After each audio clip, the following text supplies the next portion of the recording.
गोविंद बोलो, गोविंद बोलो हरि गोपाल बोलो, राधा रमण हरि गोविंद बोलो, गोविंद बोलो हरि गोपाल बोलो,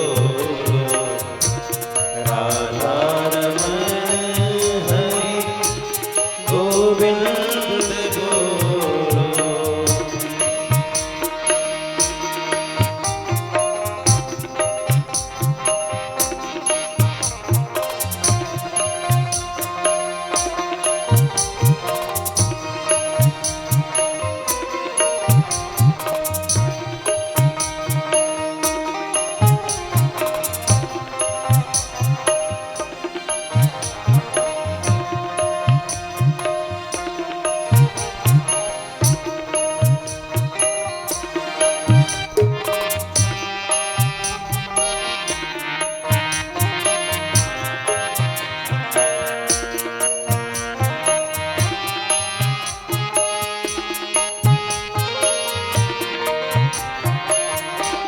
गोविंद बोलो हरि गोपाल बोलो, राधा रमण हरि गोविंद बोलो, गोविंद बोलो हरि गोपाल बोलो, राधा रमण हरि गोविंद बोलो।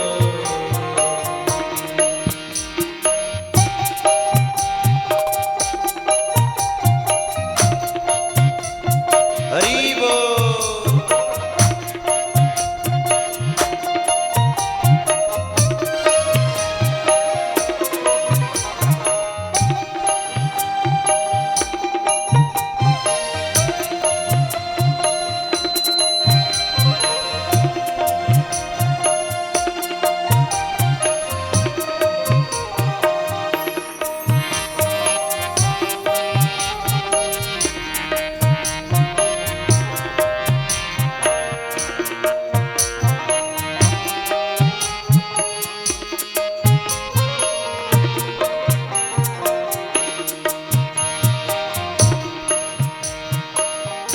श्री कृष्ण गोविंद हरे मुरारी, श्री कृष्ण गोविंद हरे मुरारी, हे नाथ नारायण वासुदेवा, हे नाथ नारायण वासुदेवा, श्री कृष्ण गोविंद हरे मुरारी, हे नाथ नारायण वासुदेवा, श्री कृष्ण गोविंद हरे मुरारी, नाथ नारायण वासुदेवा। सीताराम राम राम, राजा राम राम राम, सीताराम राम राम, राजा राम राम, सीताराम राम राम, राजा राम राम राम, सीताराम राम राम, राजा राम राम, सीताराम राम राम, राजा राम राम राम, सीताराम राम राम, राजा राम राम राम, सीताराम राम राम, राजा राम राम राम, सीताराम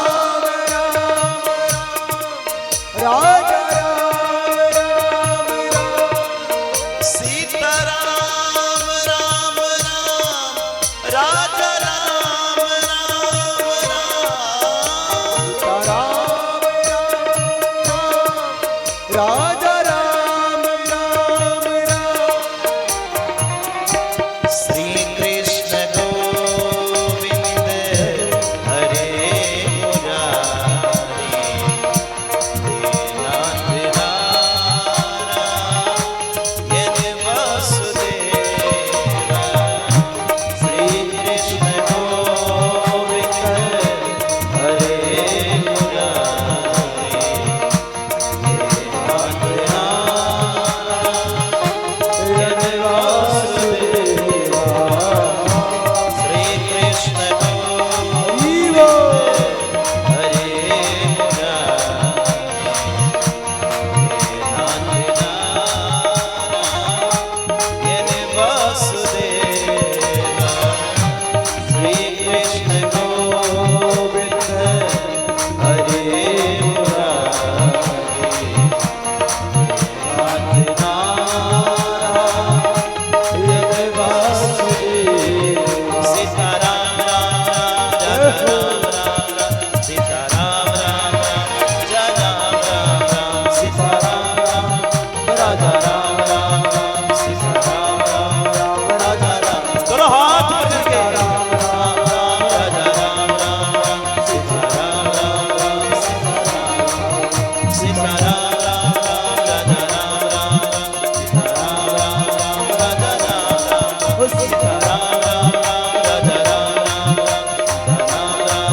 हरे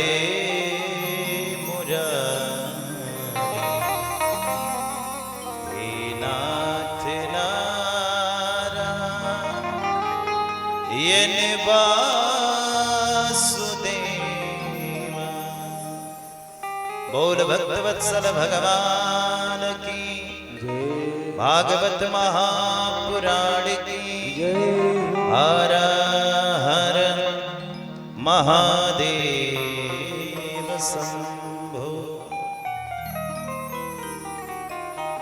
कल की कथा में हम सभी लोगों ने भागवत भगवान की कथा में षष्ठम स्कंद तक की कथा, दसम स्कंद तक की कथा श्रवण किया। दसम स्कंद के बाद एकादश स्कंद की कथा में हम सब प्रवेश किए, जिसमें भगवान का सुंदर बाल कृष्ण लाल का रुक्मिणी मैया के साथ में विवाह हुआ। भगवान का प्रथम विवाह रुक्मिणी जी के साथ संपन्न हुआ। रुक्मिणी जी हैं कौन? ध्यान से कथा सुनना। रुक्मिणी जी का सगाई तय हो गया है शिशुपाल के साथ, और विवाह किसके साथ हुआ? द्वारिकाधीश कृष्ण के साथ। तो भैया सगाई किसी और के साथ हो और विवाह किसी और के साथ हो, ये तो अच्छी बात नहीं है। लेकिन रुक्मिणी जी हैं कौन? तो श्री रमा भगवत परा, ये साक्षात लक्ष्मी के अवतार हैं। और लक्ष्मी है किसकी? तो लक्ष्मी मात्र नारायण की है, और नारायण के अलावा यद्यपि कोई लक्ष्मी को चाहे, प्राप्त करना चाहे, तो ये संभव है। इसलिए शिशुपाल जो है लक्ष्मी को प्राप्त करना चाहता है, और लक्ष्मी तो मात्र नारायण की है। इसलिए लक्ष्मी जी ने निमंत्रण किया, और भगवान जब आए तो नारायण के स्वरूप भगवान श्री कृष्ण ने लक्ष्मी का वर्ण कर लिया। तो देखो, लक्ष्मी यद्यपि घर में आवे तो लक्ष्मी को दो तरीके से रखना चाहिए। अगर लक्ष्मी आपके घर में आने लगे ना, तो दो तरीके से लक्ष्मी को रखो।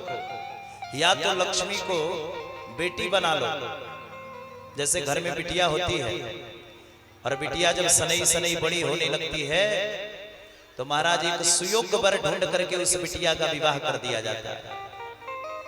उसी प्रकार से घर में जब लक्ष्मी आवे, पैसा आवे, तो उस पैसे को, उस लक्ष्मी को सिंचित करो, और सिंचित करते करते जब लक्ष्मी बहुत बढ़ जाए तो लक्ष्मी को सुकृत कार्य में लगा दो, किसी पुण्य कार्य में लगा दो, तो कल्याण हो जाएगा।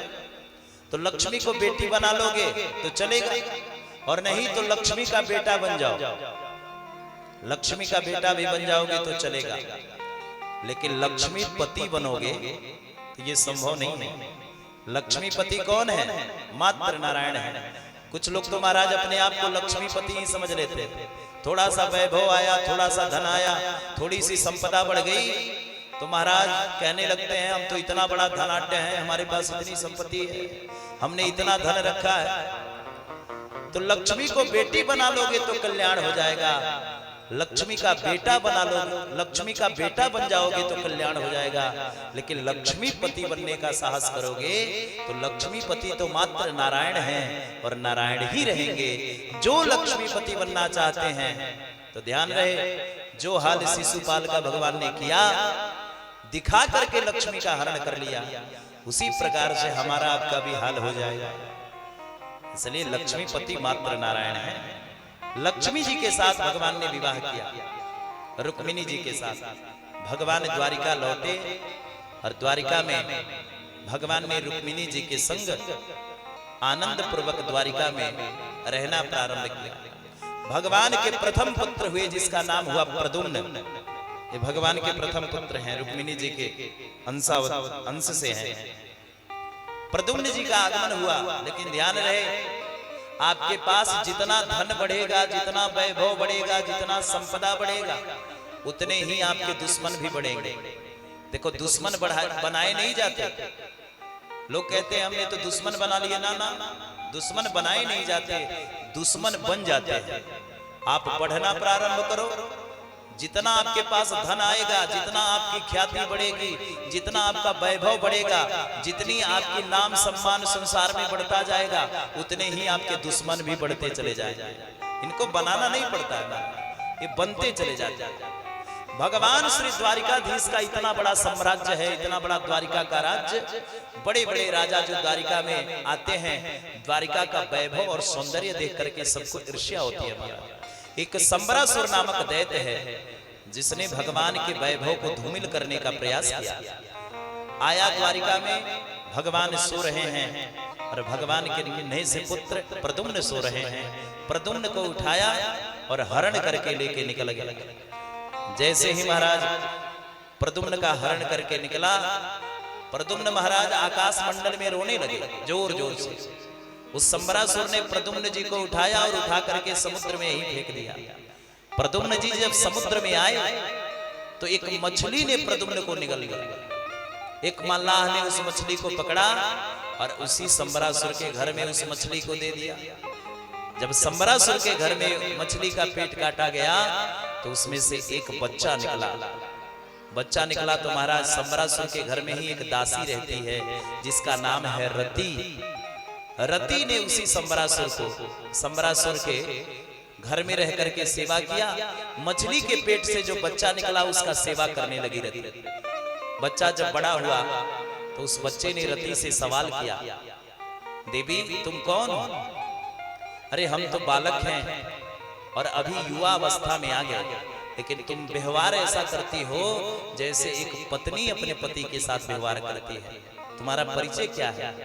तब उस देवी रति ने अपना परिचय दिया। कहा महाराज आप मुझे नहीं पहचानते, मैं आप ही की पत्नी हूँ और आप कामदेव के अवतार हैं। इसलिए महाराज जब शिवती सर ने उघार, भगवान शंकर ने जब आपको जलाया तो मैंने जाकर के याचना करी कि सरकार अब हमारे पति जल गए, भस्म हो गए, अब मैं किसके साथ रहूंगी? तो भगवान शंकर ने कहा चिंता न करो देवी, कृष्ण तने होई है पति तोरा, बचने अनध्या हो ये नमोरा।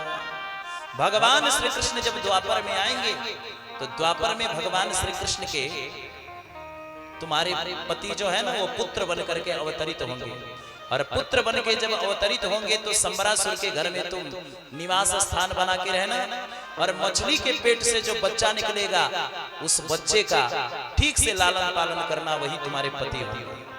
प्रद्युम्न जी को जब पूर्व जन्म का सारा वृतांत दिलाया, याद आई, तो प्रद्युम्न जी महाराज प्रसन्न हुए और उस रति के साथ में फिर से सुंदर विवाह कर लिया। प्रद्युम्न जी विवाह संपन्न किया और संबरासुर का उद्धार किया प्रद्युम्न जी ने। उद्धार करके अपने पिताजी के पास निमंत्रण भेजा। भगवान द्वारिकाधीश ने सुना कि मेरा पुत्र प्रद्युम्न मिल गया तो बड़े प्रसन्न हुए द्वारिकाधीश भगवान। आनंद पूर्वक आज पूरी द्वारिका को सजाए हैं भगवान, और सजा करके अपने पुत्र प्रद्युम्न का आज स्वागत किया है। चारों तरफ आनंद ही आनंद है द्वारिका में। अब भगवान अपने द्वारिका में आनंद पूर्वक बैठे हैं। इधर महाराज आ गया सनई सनई समय, और आज भादो के चौथ का चंद्रमा का दर्शन कर लिया। किसने? भगवान श्री कृष्ण ने चौथ के चंद्रमा का दर्शन किया, और भगवान के ऊपर एक कलंक लग गया। कलंक कैसा है? तो कलंक ये है कि महाराज भगवान विराजमान थे, बैठे थे आनंद पूर्वक, और उसी बीच में एक सत्राजित नाम का राजा है जो द्वारिका में रहता है। बड़ा प्रभाव है ये सत्राजित जो है। ये सत्राजित भगवान सूर्य का उपासक है। दिन रात भगवान सूर्य की उपासना करता है, और भगवान सूर्य ने प्रसन्न होकर के एक मणि दे दिया जिसका नाम है समंतक मणि। 60 भार सोना देने वाला ये समंतक मणि नित्य प्रतिदिन 60 भार सोना दिया करता, नित्य प्रतिदिन। महाराज ये मणि सत्राजित को मिला भगवान सूर्य की उपासना से, तो ये सत्राजित को मिला। इसलिए ध्यान रहे, भगवान सूर्य की उपासना करने वाला व्यक्ति कभी दरिद्र नहीं होता। भगवान सूर्य को जल चढ़ाने वाला व्यक्ति कभी दरिद्र नहीं होता, कभी गरीब नहीं होता। उसका धन वैभव संपदा सब बढ़ती चली जाती है। इस कलयुग के साक्षी देवता कौन? भगवान सूर्य है। देखो, सूर्य को अर्घ देने से, सूर्य की उपासना करने से 3 चीज बढ़ता है। पहला तो सौंदर्य बढ़ता है। जो लोग सुंदर बनना चाहते हैं, आजकल तो लाली, लिपस्टिक, पाउडर आदि में लोग लाखों खर्च कर देते हैं, है ना? तो जो लोग सुंदर बनना चाहते हैं उसे भगवान सूर्य की उपासना करना चाहिए, जल देना चाहिए। वो जितने भी अवस्था में रहेगा उसका सौंदर्य बरकरार रहेगा। दूसरा, उसकी कीर्ति बढ़ती चली जाएगी। जिनको मान सम्मान नहीं मिलता संसार में ना, तो मान सम्मान पाना चाहते हो तो भगवान सूर्य को अर्घ देना प्रारंभ करो, जल देना प्रारंभ करो। तीसरा, बोले महाराज संपदा की कमी नहीं रहती भगवान सूर्य की उपासना करने वाले, उनको संपदा की कमी नहीं रहती, संपदा मिलते रहता है। ये भगवान सूर्य की उपासना का चमत्कार है, इसलिए करना चाहिए। जीवन करो, और ये करने से महाराज संपदा आती है घर घर। देखो, जीवन में 3 चीज अपना लो, और 3 चीज जिसने अपने जीवन में अपना लिया उसके घर में कभी दरिद्रता नहीं आ सकती, उसके घर में कभी गरीबी नहीं आ सकती। ये नोट करके रखो। ये 3 चीज क्या है महाराज? हमारे घर से 3 लोटा जल और 3 दीप प्रतिदिन हमारे घर से निकलना चाहिए। क्या निकलना चाहिए? 3 लोटा जल और 3 दीप। 3 लोटा जल किसके लिए? तो 1 लोटा जल हम भगवान सूर्य को दे प्रतिदिन। 1 लोटा जल हमारे घर से भगवान सूर्य के लिए निकले। दूसरा लोटा जल महादेव के लिए निकले। कहीं पर शिवाला हो, शंकर भगवान का मंदिर हो, जय हो, तो कहीं पर शिवाला हो, भगवान शंकर का दिव्य मंदिर हो, तो वहां पर दूसरा लोटा जल जाना चाहिए। और तीसरा लोटा, बोले तीसरा लोटा जल जो है ना, वो मैया तुलसी के लिए होना चाहिए। ये 3 लोटा जल है जीवन में। और 3 दीप हमारे घर से प्रतिदिन निकले। 1 दीप जब हम अर्घ दें तो भगवान सूर्य को समर्पित कर दें, और दूसरा दीप महादेव के शिवालय में दीप दान करें। आपको शिव महापुराण में एक कथा मिलेगी। और धन के देवता कौन है? धन के देवता कौन? अरे बोलो ना। धन की देवी है ना लक्ष्मी, लेकिन धन के देवता कौन? जिसको गणाध्यक्ष बना करके रखा गया धन के स्वामी, भगवान कुबेर। ये कुबेर जो है ना, ये रावण का भाई कुबेर है, और महाराज इलबिला के पुत्र हैं। रावण की 2 माता, रावण के जो पिता थे ना विश्वसर्वा, इनकी 2 पत्नियां थी, एक इलबिला, एक कैक्सी। कैक्सी से 3 पुत्र हुए, रावण, कुंभकर्ण और विभीषण। इलबिला से 1 पुत्र हुए जिसका नाम हुआ कुबेर। ये जो है रावण के भाई हैं, लेकिन ये कुबेर क्यों बने, धन के स्वामी क्यों बने? तो ये कुबेर जो थे ना, ये प्रतिदिन शिवालय में, ये पूर्व जन्म में महाराज इनका कार्य था नित्य प्रतिदिन का, शिवालय में प्रतिदिन दीपदान किया करते थे। और दीपदान करते करते भगवान शंकर की इनके ऊपर इतने कृपा हुई कि महाराज जब इनका जन्म हुआ तो ये महर्षि पुलस्त के कुल में आए और कुबेर बन करके आए, इनको धन का स्वामी बना दिया गया। ये क्यों बना दिया गया? बोले महाराज भगवान शंकर के शिवालय में केवल दीपदान करने से, इसलिए धन संपदा की कमी जो नहीं चाहता है कि हमारे घर में धन संपदा की कमी न रहे, वो शिवालय में एक दिन दीपदान जरूर करे। तो पहला दीपदान भगवान सूर्य को, दूसरा दीपदान भगवान शंकर के शिवालय में, और तीसरा मैया तुलसी के समीप। ये तीन कार्य, क्योंकि हम गृहस्थी हैं, हमारे पास इतना माला जप करने का, इतना भजन करने का, इतना उपासना करने का समय नहीं मिलता। सभी लोग गृह कार्य, नाना जंजाल, गृह कार्य से सभी लोगों को महाराज झंझट रहता है, बहुत सारा कार्य होता है।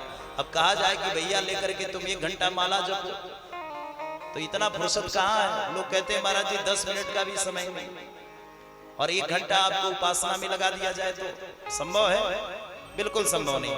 इसलिए 3 कार्य जीवन में करो, 3 लोटा जल और 3 दीपदान प्रतिदिन अपने घर से किया करो, और जो ये कार्य करेगा उसके घर में ना संपदा की कमी रहेगी, ना धन की कमी रहेगी, ना कोई क्लेश रहेगा, ना कोई बीमारी रहेगा। छू मंत्र की तरह सारे कार्य आपके प्रारंभ होते चले जाएंगे। ये जीवन की विशेषता। तो ये सत्राजित नामक जो राजा है ना, ये भगवान सूर्य की उपासना किया करता है, और इसको एक समंतक मणि मिला है जो 60 भार सोना देने वाला समंतक मणि। एक बार ये मणि पहन करके द्वारिकाधीश के दरबार में आया। भगवान ने कहा अरे भाई बड़ा चमकीला मणि है, इसका नाम क्या है? तो इसने कहा समंतक, और हमने सूर्य की उपासना से ली है। भगवान ने कहा विशेषता क्या है? बोले 60 भार सोना प्रतिदिन देता है। भगवान ने कहा अरे भाई इतना सोना लेकर के क्या करोगे? तुम्हारे घर में तो तुम हो, तुम्हारा एक भाई है प्रसेन, और तुम्हारी एक पुत्री है, 3 लोग हैं, तो इसीलिए इतना सोना लेकर के क्या करोगे? राज्य कोष में जमा कर दो, प्रजा की सेवा होगी। तब तो सत्राजित भगवान को उल्टा सीधा कहने लगे, ना ना, मैंने उपासना करके प्राप्त की है और मैं आपको क्यों दूं? उल्टा सीधा कह के भगवान को लेकर के, भगवान को बोल करके ये मणि लेके चला गया। लेकिन सत्राजित का एक छोटा भाई है प्रसेन, प्रसेन ने मणि को लिया और लेकर के निकल पड़ा। गया जंगल में, एक सिंह ने मणि देखा तो सिंह ने मार झपाटा, इसको मार दिया और मणि को अपने पास रख दिया। उसी बीच में जाम्बवा जामवंत जी का आगमन हुआ। जामवंत जी महाराज पधारे, और जामवंत जी ने जब समंतक मणि देखा तो उस सिंह को मार करके मणि ले लिया, मणि को रख लिया अपने पास, और मणि तो ले ली और अपने पुत्री के पास ले जाकर के इस मणि को दे दिया, जिसका नाम है जामवंती। जामवंती जी को दे दिया मणि खेलने के लिए। इधर महाराज हाहाकार मच गया पूरी द्वारिका में। कैसी हाहाकार मच गई? द्वारिका में चारों तरफ ये ऐलान हो गया कि कृष्ण ने मणि मांगा था और मणि हमने दिया नहीं, यह अफवाह फैला दिया सत्राजित ने, और हमारे छोटा भाई प्रसेन को मरवा करके भगवान द्वारिकाधीश कृष्ण ने यह मणि रख लिया। अब सारा का सारा द्वारिका भगवान को गाली देने लगा। ध्यान देना माई बाप, जिस द्वारिका को प्रभु ने सिंचित किया, जिस द्वारिका का प्रभु ने निर्माण किया, जिस द्वारिका वासियों को प्रभु ने तृप्त किया, बसाया, वो सारा का सारा द्वारिका भगवान को गाली दे रहा है। इसलिए माई बाप, जीवन में कब किसको कौन गाली देने लगे ये कोई नहीं जानता। ये संसार बहुत विचित्र है। ये संसार में रहना है तो सबका सुनना बंद करो। संसार कब किसकी आलोचना करने लगे, संसार कब किसकी प्रशंसा करने लगे, कब किसको अपने सर पे बिठा ले और कब किसको सर से गिरा करके पृथ्वी पर ला करके खड़ा कर दे, ये कोई नहीं जानता। आज सारा का सारा द्वारिका भगवान श्री कृष्ण को गाली देने लगा। भगवान ने सोचा आखिर मेरे ऊपर ये कलंक लगा, इतना बड़ा कलंक। भगवान ने अपने गुरुदेव को याद किया। भगवान श्री कृष्ण चंद्रवंशियों के गुरुदेव हैं श्री गर्गाचार्य जी महाराज। अपने गुरुदेव को याद किया। ध्यान दे, जीवन में जब जब विपत्ति आवे, जब जब संकट आवे, तो जीवन में एक बात का ध्यान रखो, क्या? अपने गुरुदेव को याद करो, गुरु जी को याद करो। इसलिए तो महाराज सर्व सामर्थ्यवान कोई सदगुरुदेव जीवन में आ जाए, तो जब जब हमारे ऊपर विपत्ति आती है, कष्ट आती है, तो वो सदगुरुदेव ही हमारे जीवन में आकर के और एक उजाला, एक प्रकाश की तरह मार्गदर्शन करते हैं। भगवान ने भी देखा कि मेरे सदगुरुदेव हैं श्री गर्गाचार्य जी महाराज। याद किया प्रभु ने, गर्गाचार्य जी का आगमन हुआ। भगवान ने कहा गुरुदेव मेरे ऊपर तो एक भयंकर कलंक लगा है, सारा का सारा द्वारिका मुझे गाली दे रहा है, आखिर ऐसा क्यों हो रहा है? गर्गाचार्य जी ने ध्यान लगाया, ज्योतिष की गणना करी, तो कहा हे कृष्ण तुम मणि ढूंढने का प्रयास करो, मणि हो सकता है मिल जाए। इसलिए भगवान अपने कुछ पार्षदों को लेकर के ये समंतक मणि ढूंढने के लिए गए। जंगल के बिहवड़ गुफाओं में जब प्रवेश किया प्रभु ने, तो देखा एक प्रसेन मरा पड़ा है और वहीं पर एक भालू का निशान जो है धीरे धीरे सनई सनई एक गुफा की ओर जा रहा है। भगवान ने इस प्रसेन को मरा देखा तो भगवान सोच गए कि हो ना हो मणि यहीं पर है, जंगल में ही है। उस भालू के पांव का निशान देखते हुए भगवान गुफा में प्रवेश किए और जैसे ही गुफाओं में प्रभु ने प्रवेश किया, प्रवेश करते ही ठाकुर जी ने क्या देखा कि महाराज एक बिटिया है जिसका नाम है जाम्बवंती। जाम्बवंती का हाथ पकड़ करके आज भगवान ने मणि छीनने का प्रयास किया। जाम्बवंती जोर जोर से चिल्लाई, पिताजी बचाओ, कोई पर पुरुष मेरा स्पर्श कर रहा है। इतने में जामवंत जी का आगमन हुआ। जामवंत जी से भगवान का भयंकर युद्ध छिड़ गया। 27 दिन पर्यंत जामवंत और भगवान श्री द्वारिकाधीश का युद्ध चलते रहा। 27 दिन के बाद भगवान ने अंतोगत्वा जामवंत का नस नस चूर किया। धड़ाम से जामवंत गिर पड़े और तब जामवंत जी को लगा कि भगवान का अवतरण हो चुका है, द्वारिकाधीश का अवतार हो चुका है। ये जामवंत जी की बड़ी लंबी आयु है। ये त्रेता में भी है और ये द्वापर में भी है। त्रेता में भगवान श्री राम के जामवंत मंत्री अति बूढ़ा, ये महाराज बंदर और भालुओं के मंत्री हैं और भगवान श्री राम के संग लंका में प्रवेश किए। लेकिन महाराज सबका सब कुछ पात्र मिला, सबने लड़ाई भिड़ाई करी। लेकिन जामवंत जी जब लौटे तो भगवान ने पूछा, कहो जामवंत, सब आनंद तो रहा? जामवंत जी ने कहा सरकार आपने लंका में सबको सब कुछ का पात्र दिया, सबको लड़ने भिड़ने वाला मिला, लेकिन मैं जामवंत पूरी लंका में मुझसे लड़ने भिड़ने वाला कोई नहीं मिला। इसलिए सरकार अभी भी मेरे हाथों में खुजली मच रही है और मैं अपने हाथों की खुजली कहां समाप्त करूं? भगवान ने कहा क्या मतलब है जामवंत? जामवंत जी ने कहा सरकार आप ही से 2-4 हाथ करना चाहता, आप ही हमसे 2-4 हाथ कर लो, युद्ध कर लो। भगवान ने कहा हमसे युद्ध करोगे? जामवंत जी ने कहा हाँ सरकार, क्योंकि लड़ने वाला तो कोई मुझसे है नहीं, तो इसलिए आप ही कर लो। भगवान ने कहा तो ठीक है, ऐसी बात है तो द्वापर की प्रतीक्षा करो। और वही द्वापर में जामवंत जी से भगवान का भयंकर युद्ध हुआ। अंतोगत्वा जब भगवान ने परास्त किया तो समझ गए कि भगवान का अवतरण हो चुका है, अवतार हो चुका है। जामवंत जी ने भगवान के चरणों में प्रणाम किया, कहा ठाकुर जी मैं समझ गया आपका अवतरण हो चुका है। भगवान ने कहा जामवंत मेरे ऊपर एक भयंकर कलंक लगा है, समंतक मणि चोरी, इसलिए ये समंतक मणि किसी प्रकार से मुझे प्रदान कर दो, द्वारिका वासियों को दिखाने के लिए। जामवंत जी ने समंतक मणि लिया, भगवान श्री द्वारिकाधीश को दिया और भगवान श्री द्वारिकाधीश ने समंतक मणि तो ले लिया। लेकिन आज जामवंत जी ने कहा सरकार मेरा एक आग्रह है। भगवान ने कहा कहो जामवंत, तो आग्रह यही है कि किसी प्रकार से आप ये समंतक मणि तो ले जा रहे हो, लेकिन हमारी एक बिटिया है जिसका आपने हाथ पकड़ लिया, इसलिए सरकार आप मेरे बिटिया के संग में विवाह भी तो कर लो। भगवान ने कहा ठीक है, तो भगवान ने दूसरा विवाह कर लिया जामवंती जी के संग, और जामवंती को लेकर के भगवान पुनः आज समंतक मणि और जामवंती दोनों को लेकर के भगवान द्वारिका लौटे। द्वारिका वासियों को जब सच्चाई पता चली कि भगवान ने मणि नहीं लिया था, प्रसेन ने मणि ले जाकर के जंगल में रख दिया था, तब तो महाराज सारा का सारा द्वारिका भगवान के चरणों में गिर पड़ा और गिर करके क्षमा याचना करने लगा। यही संसार का नियम है। पहले तो दुनिया सबको गाली देता है, और जब सच्चाई सामने पता चलती है दुनिया वालों को, तो यही दुनिया फिर स्तुति करने लगता है। सारा का सारा द्वारिका भगवान को जो गाली दे रहा था, वो अब ठाकुर जी की स्तुति करने लगा। अब सब के सब प्रसेन को गाली देने लगे। देखो देखो, भगवान का झूठा आरोप लगा दिया और इसने भगवान को बदनाम करने का प्रयास किया।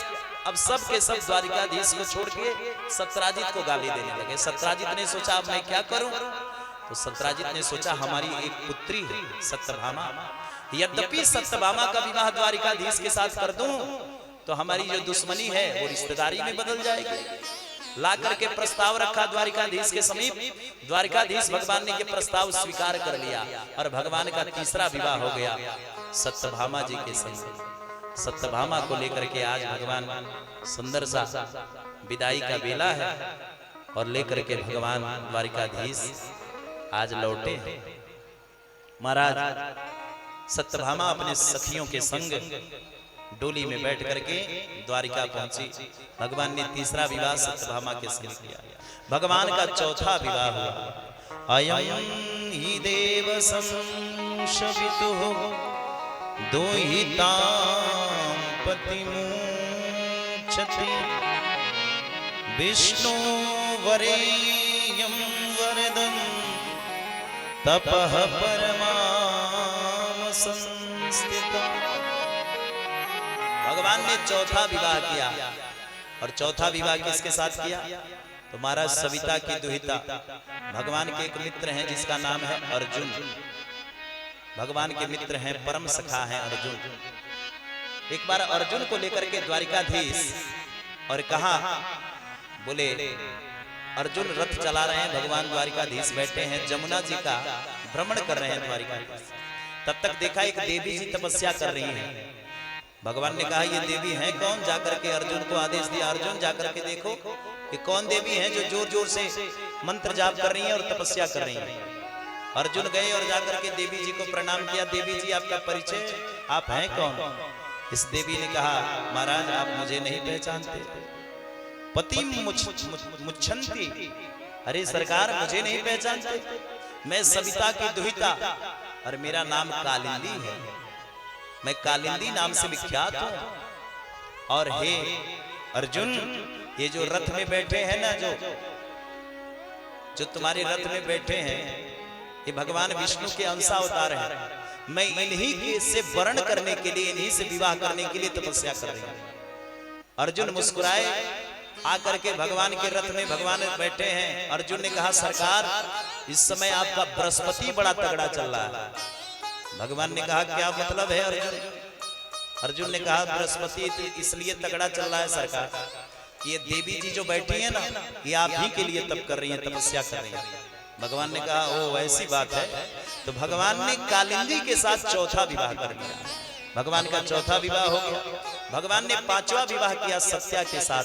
भगवान का छठा विवाह हुआ लक्ष्मणा के साथ, और भगवान का सातवां विवाह हुआ भद्रा के साथ। भगवान का आठवां विवाह हुआ मृतवृंदा के साथ। भगवान ने 8 विवाह कर लिए, और यही अष्टपट रानियां हैं जो द्वारिका में रहती हैं आनंदपुर। भगवान का 8 विवाह जब संपन्न हुआ तो इसी द्वारिका के बगल में एक भौमासुर नामक दैत्य है, जिसने प्रतिज्ञा किया है कि मैं 20,000 कन्याओं के साथ एक बार वर्ण करूंगा। 20,000 कन्याओं के साथ भौमासुर 16,100 कन्याओं को बड़े बड़े राजाओं के पास जाता है, उनको मार करके उनके कन्याओं को ला करके अपने जेल खाने में कैद कर लेता है। 16,100 कन्याओं को कैद करके रखा है। बात नारद जी को पता चली। नारद जी ने जाकर के संवाददाता के रूप में बताया इसको द्वारिकाधीश भगवान ने अपने सैनिकों को लेकर के इस भौमासुर के राज्य में आक्रमण किया। इस भौमासुर के राज्य का निरीक्षण एक मूर नामक दैत्य कर रहा था। भगवान ने पहले इस मूर नामक दैत्य जो पंच फण वाला था, इस मूर नामक दैत्य का उद्धार किया। इसलिए भगवान का एक नाम पड़ गया मुरारी। बोल मुरारी भगवान की। इस मूर नामक दैत्य का उद्धार करके भगवान गए, भौमासुर का भी ठाकुर जी ने उद्धार कर दिया। भौमासुर का उद्धार करने के बाद भगवान ने 16,100 कन्याएं जिसको भौमासुर ने कैद करके रखा था, भगवान ने इन 16,100 कन्याओं को धीरे धीरे कारागार से मुक्त कराया। मुक्त करा करके कहा, देवियों अब आप सब अपने अपने घर के लिए जा सकते हो। उन देवियों ने कहा, सरकार अब ये समाज हमको कैसे अपनाएगा, ये घर वाले मुझे कैसे अपनाएंगे, ये समाज अब किस दृष्टि से हमें देखेगा। ध्यान देना माई बाप, आजकल हमारे भगवान को टारगेट किया जाता है। कृष्ण को न जाने अनाप शनाप लोग बोलते रहते हैं, लेकिन इस कथा से हमें सीखना चाहिए। इसलिए हम सनातन धर्मी हैं, हमारा धर्म सनातन है और सनातनी वही है जो सनातन को ठीक से समझे जाने। नहीं तो होता क्या है भैया, दूसरे धर्म वाले, दूसरे संप्रदाय वाले और दूसरे पंथ वाले अपने अपने ग्रंथों को पढ़ करके सब बलिष्ठ हो रहे हैं और सब चिंतन मनन कर रहे हैं, और हम सनातन धर्म से जो जुड़े हुए लोग हैं अपने सनातन धर्म, अपनी सनातन संस्कृति को धीरे धीरे बिछोप कर रहे हैं, सुनते ही नहीं। हमारे भगवान को लोग अनाप शनाप गाली देते रहते हैं, बकते रहते हैं, और हम चुपचाप शांत होकर के देखते रहते हैं। ये सनातन का लक्षण नहीं है प्यारे। भगवान श्री कृष्ण ने उन कन्याओं से कहा, अपने अपने घर जाओ। कन्याओं ने कहा, नहीं नहीं सरकार, अब ये समाज हमको कलंकित कर देगा। अच्छा ध्यान देना, कोई आपके घर में 10-20 वर्ष की कन्या हो, 20 वर्ष की अवस्था हो, और वो कन्या सनई सनई अपने घर से कभी बाहर जा रही हो और अचानक से उसका कोई हरण कर ले, किडनैप कर ले, और 1 महीने के बाद उस कन्या को लाके आपके घर में छोड़ दे, तो है कोई माई का लाल जो पंडाल में बैठ करके ये कह सके कि मैं उस कन्या के साथ में वर्ण कर लूंगा, मैं उस कन्या को अपना लूंगा? नहीं महाराज, एक बार जो इस समाज में कलंकित हो जाती है, एक बार जिस कन्या के ऊपर दाग लग जाता है महाराज, उसको समाज अपनाता नहीं, समाज स्वीकार नहीं करता। भले ही वो कन्या पवित्र है, लेकिन समाज उसे स्वीकार नहीं करता। इसीलिए इन कन्याओं ने जो 16,100 कन्याएं थी, जब भौमासुर को प्रभु ने मारा और जेल खाने से निकाला, और निकाल करके कहा, बोलो देवियों आप सब कहां कहां जाना चाहती हो। उन कन्याओं ने कहा, सरकार अब हम कहीं जाना नहीं चाहते, ये संसार हमको कलंकित करेगा, अपमान करेगा, संसार हमें छोड़ेगा नहीं। भगवान ने कहा, जिसको संसार कलंकित करता है, संसार जिसको नहीं अपनाता उसको द्वारिकाधीश अपनाता है। आओ हम सब एक साथ मिलकर के और हम समस्त कन्याओं का एक साथ वर्ण करते हैं। भगवान ने उन 16,100 कन्याओं के साथ एक बार वर्ण कर लिया। विचार करना, हमारे कन्हैया को गाली देने वालों, हमारे भगवान को अनाप शनाप बोलने वालों, उन विधर्मियों का मुख 1 मिनट में आप बंद कर देना। पहले कथा को जानो, भगवान ने इतना विवाह क्यों किया, इसका रीजन क्या है? वो कन्याएं सब कहने लगी, हे द्वारिकाधीश अब ये समाज हमको कलंकित करेगा। तो भगवान ने कहा, जिसको समाज नहीं अपनाता, मेरा नाम द्वारिकाधीश है, उसको द्वारिकाधीश अपनाता है, मैं अपना लेता हूं। और भगवान ने उनको अपना नाम दिया, उनके साथ विवाह किया। और ये सनातन धर्म पर कुठारघात करने वाले विधर्मी कहते हैं कि भगवान ने इतना विवाह कर लिया, भगवान चरित्रहीन थे।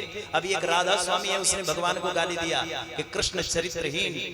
मैं क्या बताऊं, मैंने जब श्रवण किया तो नेत्र सजल हो गए। ऐसे ऐसे लोग हैं जो भगवान को गाली देते हैं, बिना हमारे शास्त्रों का अध्ययन किए, ग्रंथों को पढ़े, ठीक से जाने बिना ही अनाप शनाप कुछ भी बोल देना है। सोशल मीडिया का राज्य है और महाराज इसमें कुछ भी बोल करके केवल अपने आप को हाईलाइट करना है।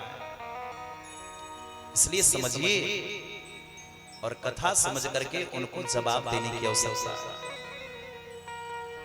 भगवान ने 16,000 कन्याओं के साथ एक बार में विवाह किया जो समाज में कलंकित बन करके घूम रही थी, भौमासुर ने जिनको कैद किया।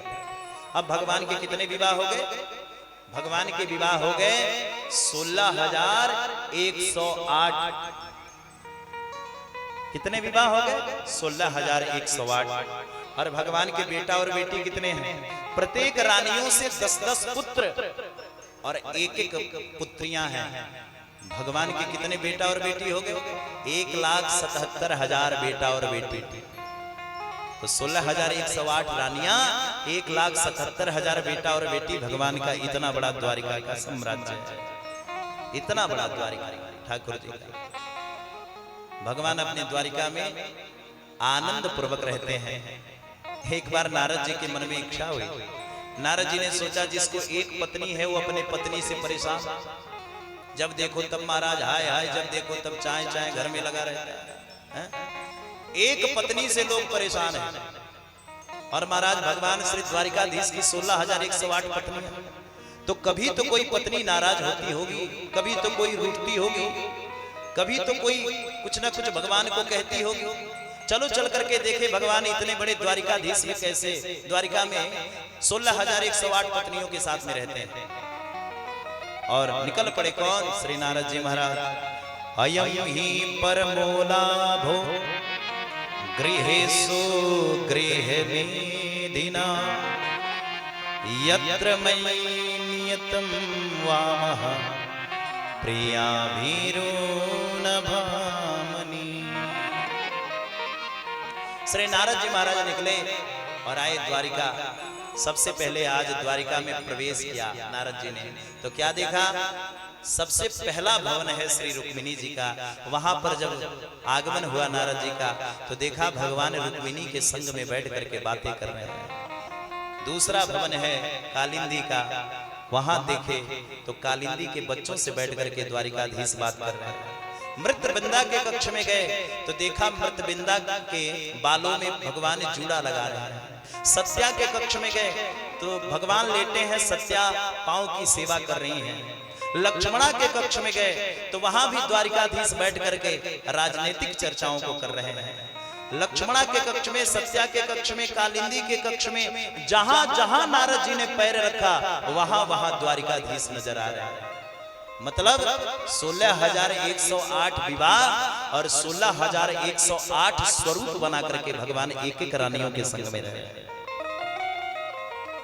देखो प्यारे, इस कथा से हमें यही सीखना चाहिए, जीवन में एक व्यक्ति को एक ही विवाह करना चाहिए।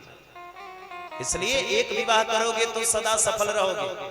और जीवन में जो एक व्यक्ति है और 2, 4, 5 विवाह कर लिया तो वो सफल हो सकता है।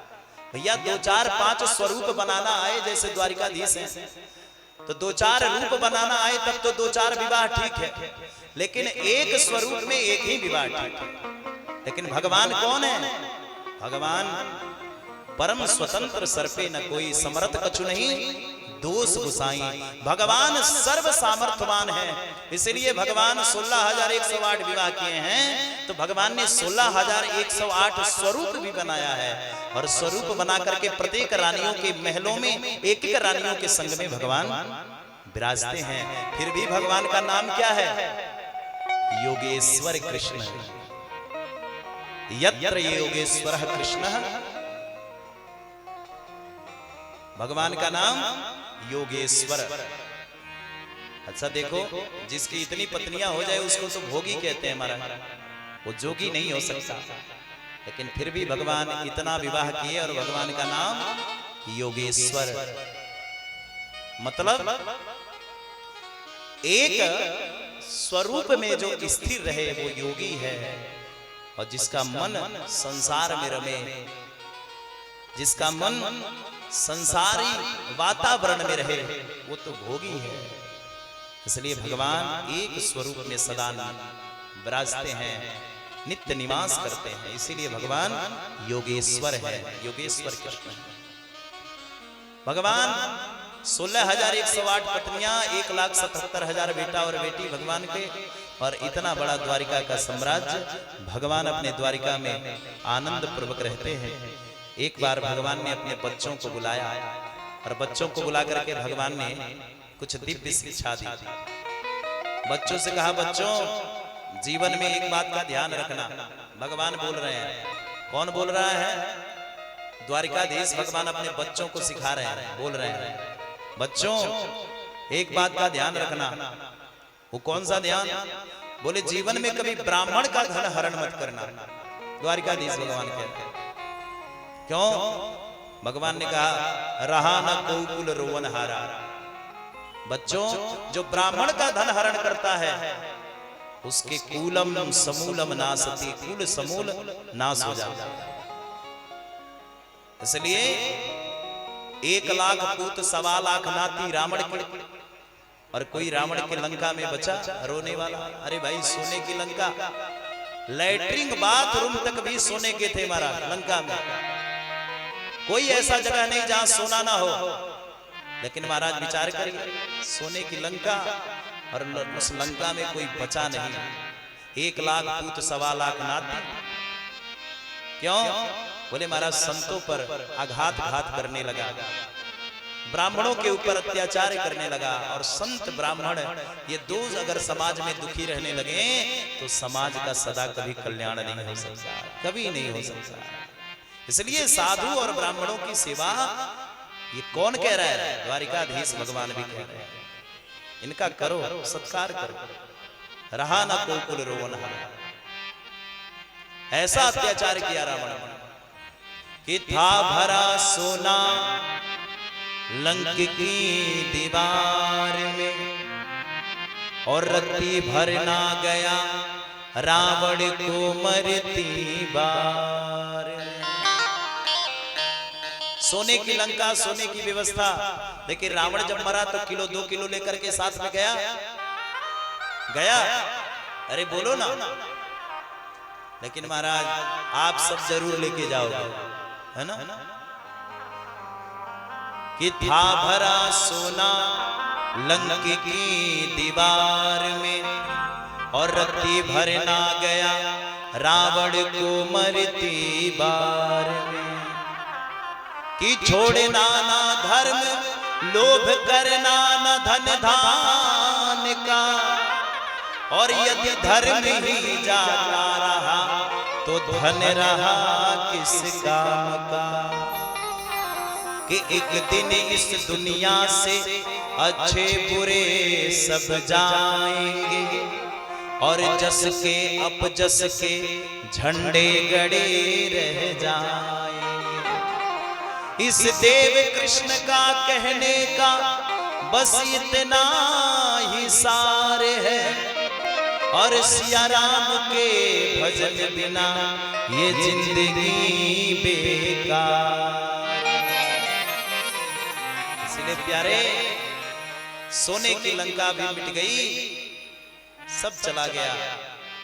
केवल प्रभु का नाम ही जीवन में सार है, और अपने अपने स्वरूप में जीना ही ये दुनिया का नियम है।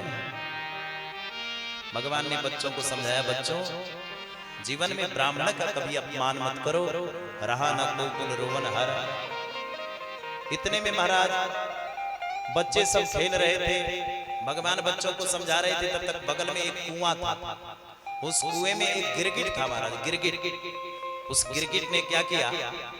बड़ा भयंकर स्वरूप था, बच्चों के ऊपर आक्रमण कर दिया। द्वारिकाधीश भगवान के जो बच्चे हैं इनके ऊपर आक्रमण कर दिया। बच्चे चिल्लाए, पिताजी बचाओ, ये गिरगिट आकर के हमारे ऊपर आक्रमण कर रहा है। द्वारिकाधीश भगवान दौड़ करके आए तो सच में देखा ये तो गिरगिट है। भगवान जब जाकर के समझाने के लिए उद्यत हुए तो गिरगिट ने भगवान के ऊपर भी आक्रमण कर दिया। भगवान ने 1 मिनट में इसका उद्धार कर दिया, और जैसे ही गिरगिट को मारा, इसमें से एक दिव्य रूप धारण करके एक पुरुष प्रकट हो गया। कानों में दिव्य कुंडल, कौस्तुभ मणि पहना हुआ और चमचमाता हुआ इसका मुखारविंद भगवान के चरणों में गिर पड़ा। भगवान ने कहा, तेरा परिचय क्या है? तब इसने कहा, महाराज नृगो नाम नरेंद्रोहम मिक्षावा पूतनं प्रभु। महाराज आपको पता नहीं, मेरा नाम नृग है। मैं पूर्व जन्म का एक नृग नाम का राजा था, लेकिन समय की विडंबना देखो महाराज, 2 लाख गैयों का मैं नित्य प्रतिदिन दान किया करता था। कितने? 2 लाख। लेकिन देखो 2 लाख गैयों का दान करने वाला मैं राजा आज गिरगिट बन करके पड़ा हूं इस कुएं में।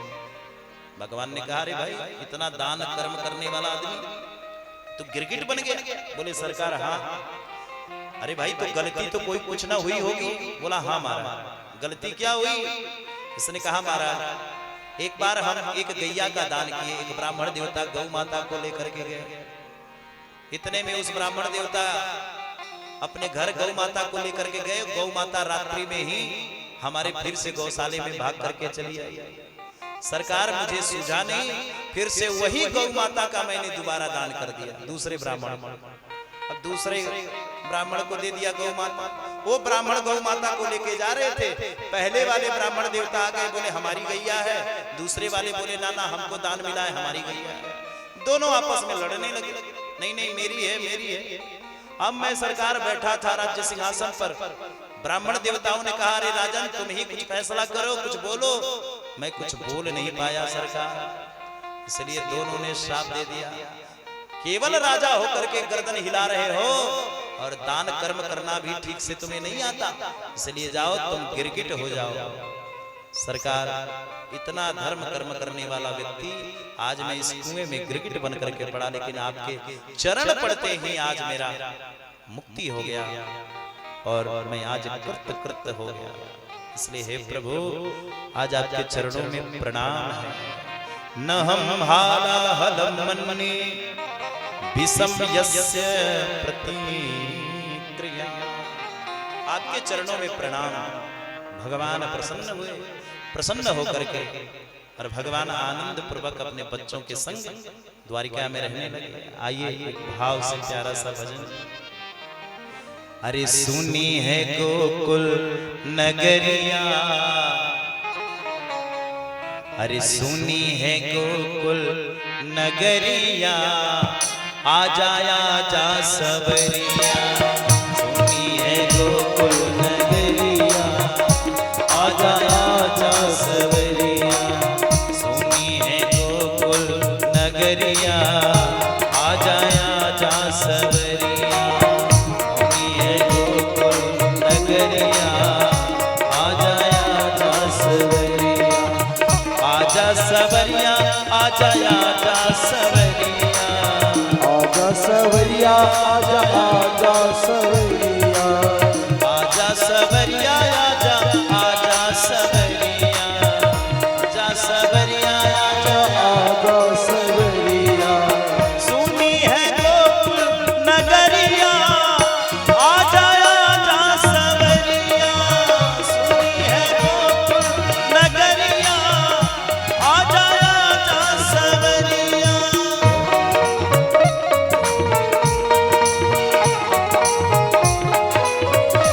आगे बिहारी लाल जय हो। दोनों हाथ ऊपर करके गाएंगे सभी लोग भाव से, ऐसे नहीं।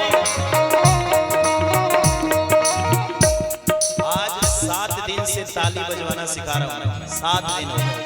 थोड़ा दोनों हाथ ऊपर करना, दोनों हाथ, दोनों हाथ, दोनों हाथ। और जो जितना ऊपर उठाएगा उतना ऊपर जाएगा, है ना? जानते हो अभी विज्ञान ने एक शोध कर दिया है, अभी विज्ञान ने एक शोध कर दिया है वैज्ञानिकों ने।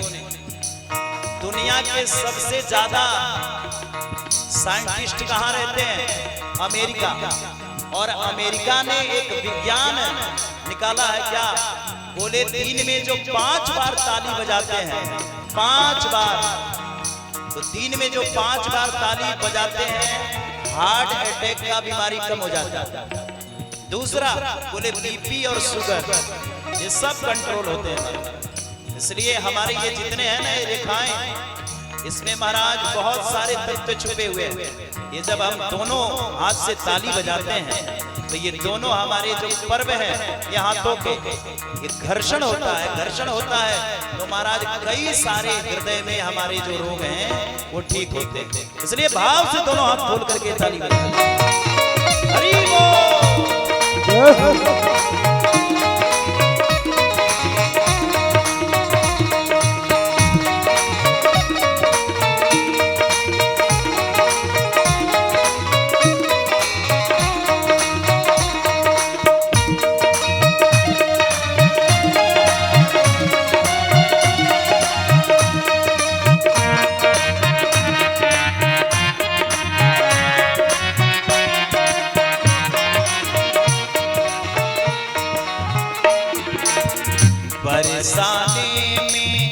रसिक बुलाए, बरसाने में रसिक बुलाए, बरसाने में रसिक बुलाए, बरसाने में रसिक बुलाए।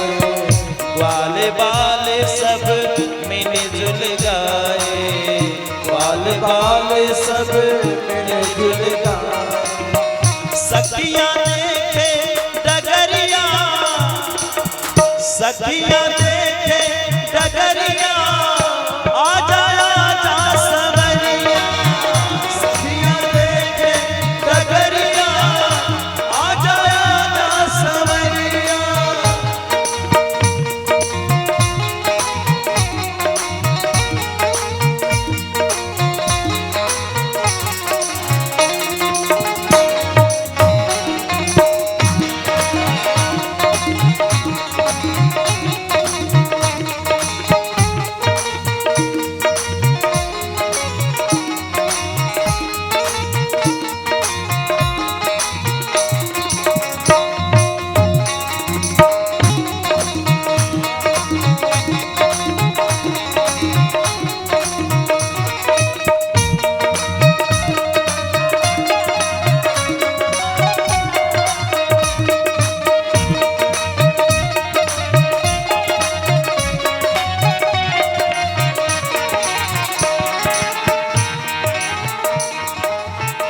ऐसी प्रीति लगी मन मोहन, ऐसी प्रीति लगी मन मोहन, ऐसी प्रीति लगी मन मोहन, ऐसी प्रीति लगी मन मोहन। तेरे बिना सखी हो गई जोगन, तेरे बिना सखी हो गई जोगन, तेरे बिना सखी हो गई जोगन, तेरे बिना सखी हो गई जोगन। ढूंढे नगर नगरिया, ढूंढे नगर नगरिया, आजा आजा सवरिया, ढूंढे नगर नगरिया, आजा आजा सवरिया।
वृंदावन के तुम हो राजा, वृंदावन के तुम हो राजा, वृंदावन के तुम हो राजा, वृंदावन के तुम हो राजा। भक्तों को तुम दरस दिखा जा, भक्तों को तुम दरस दिखाना। और देखो अभी हम लोगों के बीच में जो वृंदावन से चल करके झांकी आई है, वो झांकी भी अभी आने वाली है मंच। हम लोग झांकी का भी दर है हम लोग के बीच में, इसलिए हम सब बैठ करके प्रतीक्षा करें और आइए भाव से गाएं।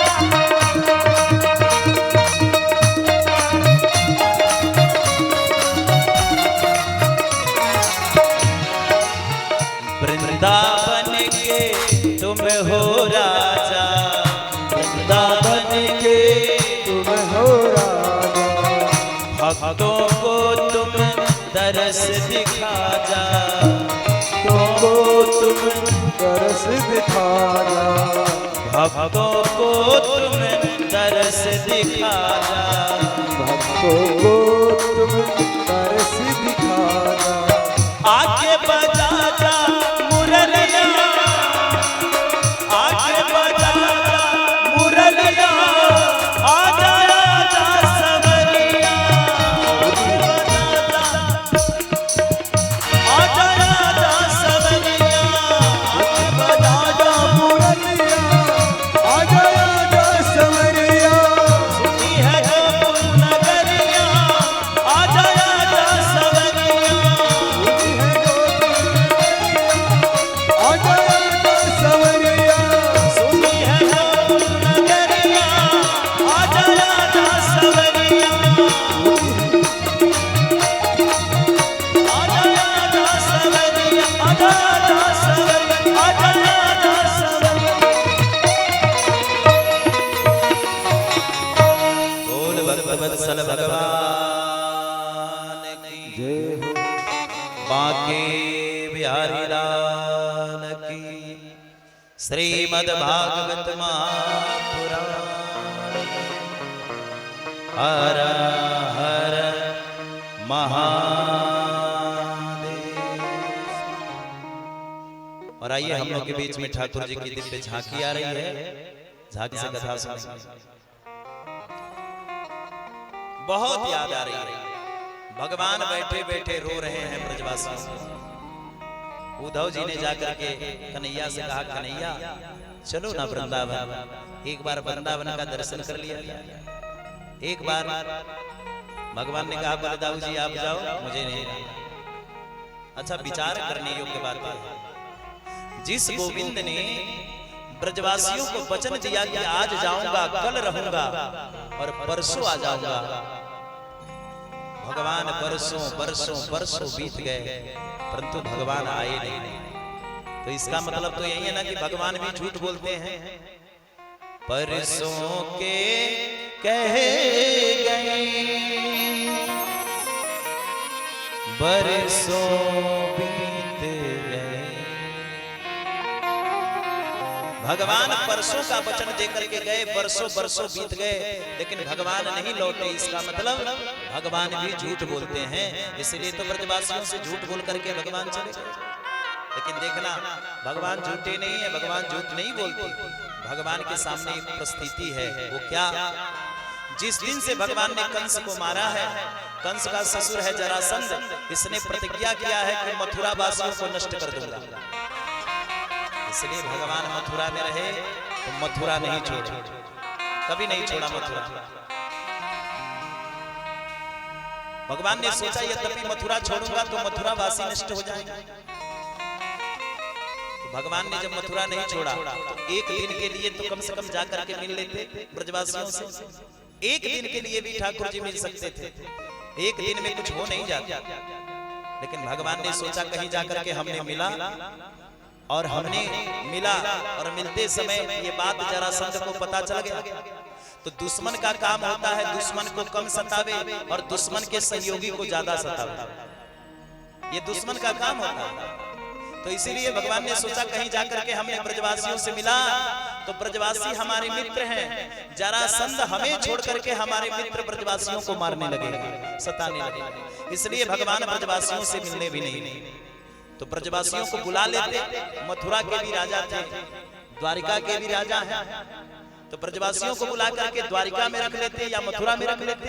लेकिन भगवान ने ऐसा भी नहीं किया, बुलाया भी नहीं। क्यों? भगवान वृंदावन में रहते हैं किस भाव में? बोले सखत के भाव में रहते हैं। कोई सखा भगवान का आता है, कहता है कन्हैया चल कबड्डी खेला जाए, तो भगवान कबड्डी खेलने के लिए निकल जाते हैं। कोई आता है भगवान के ऊपर सवार हो जाता है और कहता है चल रे घोड़ा टिक टिक टिक टिक, तो भगवान घोड़ा बन करके चलने लगते हैं, सवारी करने लगते हैं ब्रजवासियों। अब भगवान वृंदावन में रहते हैं सकत्व भाव में, और भगवान द्वारिका में क्या है? बोले राजा है। भगवान मथुरा में क्या? बोले राजा बने थे। इसलिए भगवान ने सोचा मैं अगर यहाँ पर राजनीतिक चर्चाओं में लगा रहूं और ब्रजवासी सखा आए और आकर के कहे कन्हैया चल कबड्डी खेला जाए, तो हमारे राज्य मंत्री, हमारे परिकर क्या सोचेंगे? कहेंगे देखो इन गंवार ब्रजवासियों को जिंदगी भर गौचारण किया और राजा से किस तरह से बात किया जाता है, इनको समझ में भी नहीं आता। इसलिए जंगल का फूल जंगल में ही खिले तो अच्छा है। जंगल का फूल यद्यपि महल में सजा दोगे तो फूल मुरझा जाएगा। इसलिए भगवान गोविंद ने सोचा कि ब्रजवासियों को यहाँ पर बुलाना ठीक नहीं है। इसलिए भगवान कभी ब्रजवासियों से मिलने के लिए नहीं गए। परसों के कहे गए, बरसों बीत गए, बरसों बीत गए। आज बलदाऊ जी ने कहा कन्हैया चलो ना वृंदावन, चलो ना ब्रजवासियों से मिलने। जब कहा भगवान ने कहा आप जाओ, और बलदाऊ जी निकल पड़े वृंदावन वासियों से मिलने के लिए। दो मासे तत्र चावातम सिंधु मधु माधव में वच। 2 महीने का अवकाश लिया, 2 महीने का अवकाश, छुट्टी, चैत और वैशाख, ये 2 महीने का छुट्टी ली और 2 महीने का छुट्टी लेकर के निकल पड़े ब्रजवासियों से मिलने के लिए। ब्रजवासियों से मिले, ब्रजवासी बड़ा स्वागत किए बलदाऊ जी का अपने ब्रज में। बलदाऊ जी आनंद पूर्वक रहने लगे। लेकिन महाराज चैत वैशाख का महीना है, बलदाऊ जी को गर्मी होने लगी। अब गर्मी से बलदाऊ जी कांपने लगे। सोचा चलो स्नान कर लूं, तो जमुना जी को बुलाए, जमुना आओ हमको स्नान करना है। जमुना जी ने सोचा अरे भाई एक बार मैं जाऊंगी, अगर बलदाऊ जी ने स्नान कर लिया तब तो सब लोग मुझे बुलाने लगेंगे आओ हमको स्नान करना है, तो सबके घर मुझे जाना पड़ेगा, इसलिए जाऊंगी नहीं। बलदाऊ जी ने फिर आदेश दिया अरे जमुने स्नान करना है आओ हमारे पास। जमुना जी फिर नहीं आई, तब तो बलदाऊ जी को क्रोध आ गया। पापे त्वाम माम आज्ञाया, अरे पापनी जमुने हमने तुझे बुलाया और तुम आई नहीं। हल मुसल लेकर के जैसे ही बलदाऊ जी धड़ाम से पटके, जमुना जी थर थर कांपते हुए आकर के बलदाऊ जी के समक्ष गिर पड़े। त्राहि माम, रक्षा करो, रक्षा करो। राम राम महाबाहो न जानो तब विक्रम। हे बलदाऊ जी क्षमा करो, क्षम्यताम क्षम्यताम। बलदाऊ जी ने कहा अभी तो तू आ नहीं रही थी, अब आकर के हाथ जोड़ रही हो। जमुना जी ने कहा सरकार इसलिए नहीं आई कि अगर आपके बुलाने पर चली आई तो सब लोग बुलाने लगे। बलदाऊ जी ने कहा इसका क्या मतलब, तो मेरी बातों का आज्ञा का उल्लंघन करोगे तुम। जमुना ने कहा क्षमा करो सरकार। जमुना जी जहां भी मिलेंगे आपको सब जगह सीधी मिलेंगे, लेकिन वृंदावन में कभी जाओगे तो जमुना टेढ़ी मिलेगी। क्यों? बलदाऊ जी ने थर दे से धड़ाम से पटक दिया था क्या, हल मुसल, इसलिए जमुना वहां पर टेढ़ी हो गई, टेढ़ी मेढ़ी होके बहने लगी।